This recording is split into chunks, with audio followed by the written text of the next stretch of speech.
Oh, that's good. Bam, bam, bam.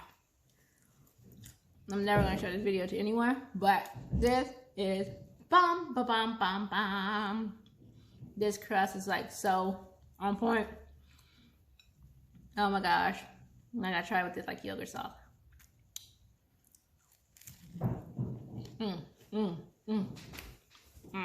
Hey y'all, so I want to come on here and show y'all how I make my samosa dough. It's a little different because I didn't have my friend's gonna kill me, maida flour. So I decided to use cake flour, and I just want to show y'all how I make it because it's a little hard to like type all of the instructions out. But I have 2 cups of cake flour, and normally I would do this in a bowl, but I'm gonna do it on a little tray so y'all can actually see what it looks like. But you dump the 2 cups of flour into your bowl, and then I am using some thyme from the farmer's market. And y'all know I suck at measuring, so I'm trying to measure for y'all. So I have, what's this, half a teaspoon. So I'm gonna do 1 teaspoon and see what it looks like of the thyme. See if I can find a way for y'all to be able to see it. Okay. And then you just kind of mix it in. Mix in. A lot of this stuff is going to be done with your hands. So to me, it doesn't look like it's enough. So I am going to do a total of 2 teaspoons of the thyme. Oh, and it smells so good. 2 teaspoons of the thyme. And just to kind of get it incorporated. And then I'm going to do a teaspoon of salt.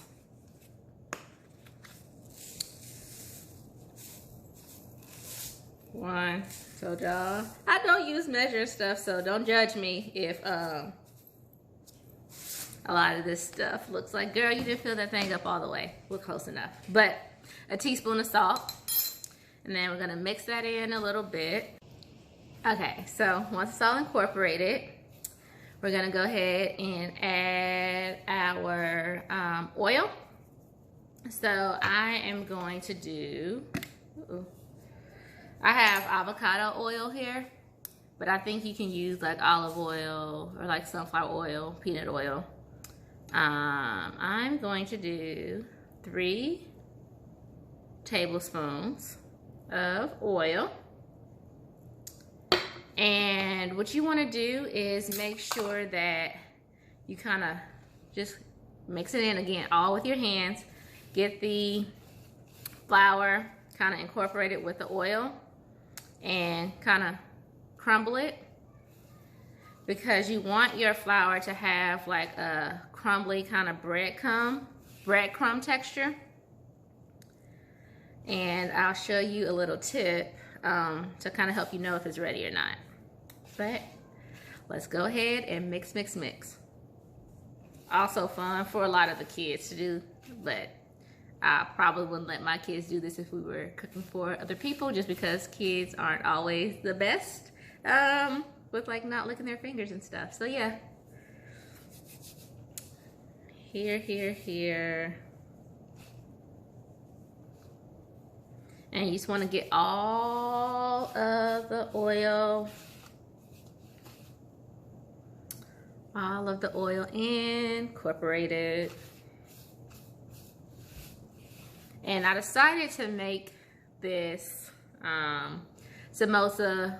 Like, I love cooking and I really love baking, but I'm the only person who eats a lot of this stuff, the baking stuff in my house. My husband has a lot of self-control, and I don't let the kids eat it, so I'm the one who always ends up eating it, and I'm not trying to gain all this weight. So with the quarantine, I ended up cooking a whole lot, and just kind of rediscovered my love for cooking. So I think we're almost at a good texture. So it's a little crumbly, which is good. And then I'll show you a trick so you can know if it's like good to go. So here is the trick. Pick up some flour in your hands and squeeze it. And you can see here it kind of holds its own form a little bit, but if I touch it, it crumbles. So that's how you know it's ready. So squeeze. Here you go. Holds its form, but it crumbles. So that's how we know that our dough is good to go. Holds form, crumble. So now the tricky part, and what really made me nervous when I started making these, is it's very temperamental with water. So if you add too much water, when you go to fry, it won't end up crisping up and getting that little crunch that we like. It'll end up just being soft. So you have to be really careful with the water. So I tried my hardest to measure, but it really is a feel thing. And with me, anytime I'm cooking, I try to follow directions as best as I can, but you kind of can put your own spin on it and you'll kind of get your own feel and know what you like. My thing is, if it smells good, it's probably gonna taste good. So that's kind of the motto I live by. And it hasn't failed me so far yet, but we're gonna try this water. So I just have a cup of water, or a container full of water, and I am going to spoon a tablespoon of water at a time. I think I needed 3, but we're gonna do 1 at a time to kind of make sure we don't overwater. So I'm just gonna put the water on top and just kind of mix it in. Your hands are gonna get messy, but you know, you gotta put some love into it. I know that 1's definitely not enough, but I know when I start rushing and I do more than 1, I end up putting too much water. So I'm gonna do 1 at a time, but if you feel like you got it, go for it. So keep mixing. Of course, I still need more water. So the whole point of this is you just want the dough or the flour to turn into dough. And that's how you know it's ready. Like, it's gonna be stiff. It's not gonna look pretty, like unbaked dinner rolls. Like, that's not what you're going for. If it looks soft like that, then you've added way too much water. So I'm gonna add another. So I'm at 3 tablespoons right now. And I'm gonna use 2 hands for this and make sure I'm getting it incorporated well. But here we go.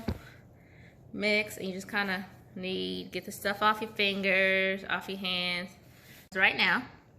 And it's starting to form, but I have some extra flour still hanging over here. So I know I need to put a little bit more. So I'm not gonna fill the tablespoon up all the way. I'm gonna drop another bit on there. And let's mix again. Don't knock over your water. And like the first time I did this, I needed like only about 3, and now I can tell I'm needing a little bit more. So it's again a feel type of thing, but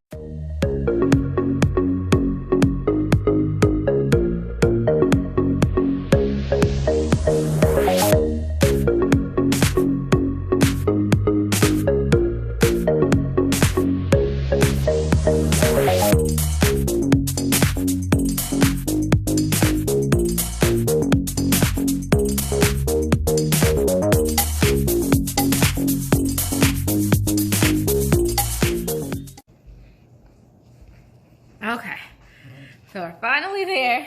This one took a lot longer than it's normally taking me. And funny enough, even the weather and the humidity and the temperature of your house impacts it. But as you can see, it's not crumbling a whole lot, but it definitely is stiff and hard, which is what we want. You get a really good workout. I called my friend and I was like, I don't know how your mom does this every single day. She's making some type of bread. But we are finally there. I think I used about 5 tablespoons of water this time, but as you can see, we're at a decent point now.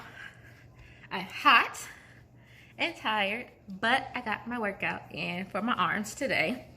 And here, I'll show you what the finished product is gonna look like. And I'm gonna put it in a little bowl, stainless steel bowl, and cover it with a damp paper towel and let it rest for 30 minutes.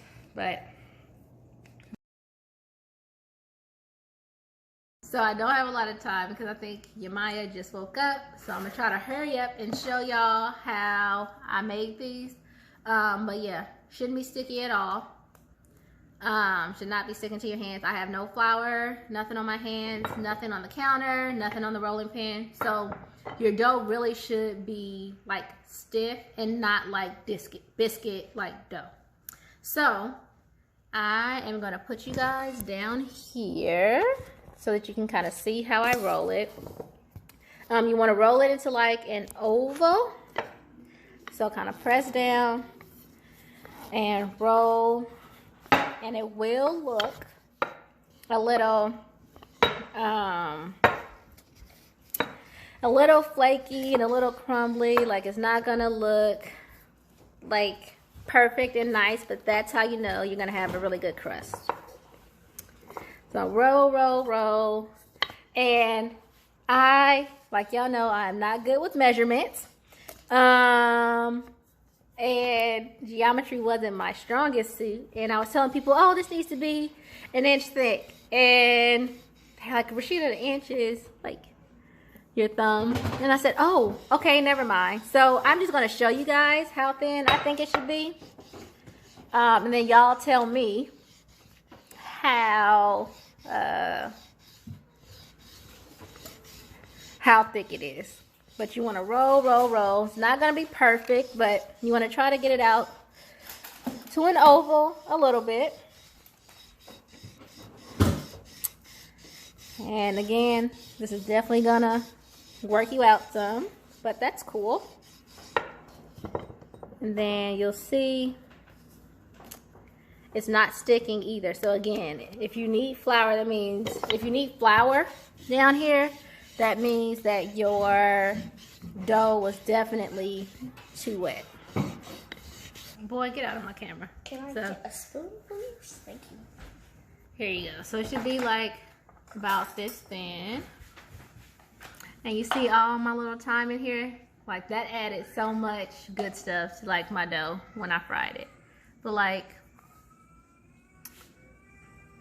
here you go, like this thin. What we're gonna do is cut it in half.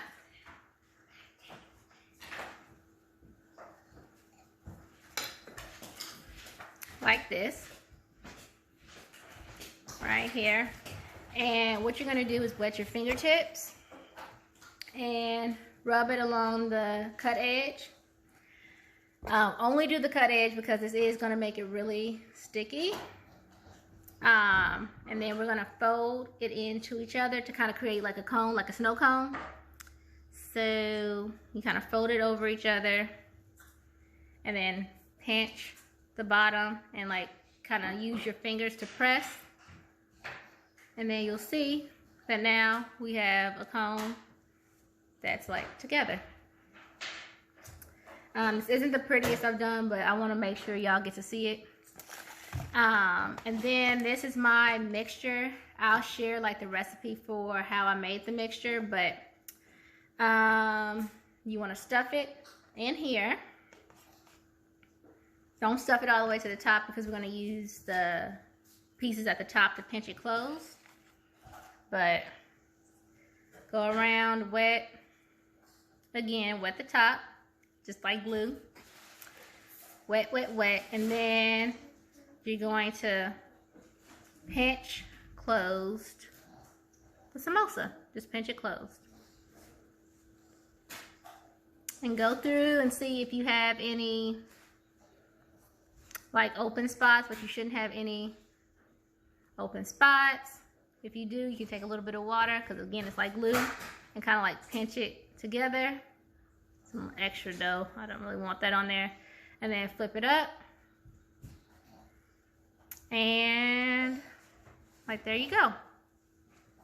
So I've made this many so far, but you can see here, and these have been resting. So you want to let it rest for about 10-15 minutes before you actually fry them. And they should be dry and not sticky, because that'll help it stay crispy when you fry them. And then I'll put a little bit of instructions on how I fry, but I use peanut oil and a mixture of peanut oil and sunflower oil, but I think you can use anything that you use, like fried chicken. I don't really fry chicken, but I use peanut oil and sunflower oil. And you want to heat the oil over medium heat, and you want to put your samosas in where the oil is warm, like warm enough for you to still like touch it, but like not burning hot. Because if you put it in when it's like boiling and piping hot, your samosas will end up being blistered and like cooking way too fast. So when it's warm, you put it in there and let it cook over medium heat, and then you'll start to see it boil. And I'll post some videos of what it looks like when it boils. I'll put that like right after this, thanks to editing. And then you take it out with a slotted spoon and you let it cool for like 30 minutes before you eat it.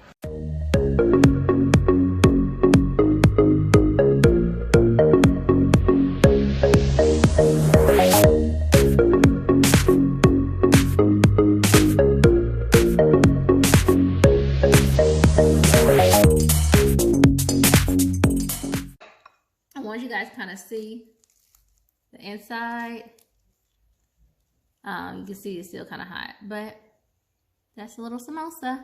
And I don't know if you guys could hear, I heard the little crunch thing, so I feel like, you know, that's how you know it's gonna be good, hopefully. Be all bad if it don't taste right, and then you be like, ugh, you on camera. But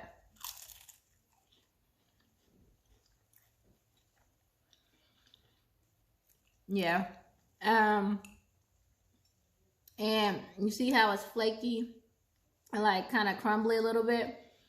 That's how you get the little crisp crust, is by making sure that when you make your dough, that it's not like super smooth and like, oh, pretty biscuit roll. So you want it to kind of be stiff and tough like I showed you, because that way, that's what makes it like the little crispy crust.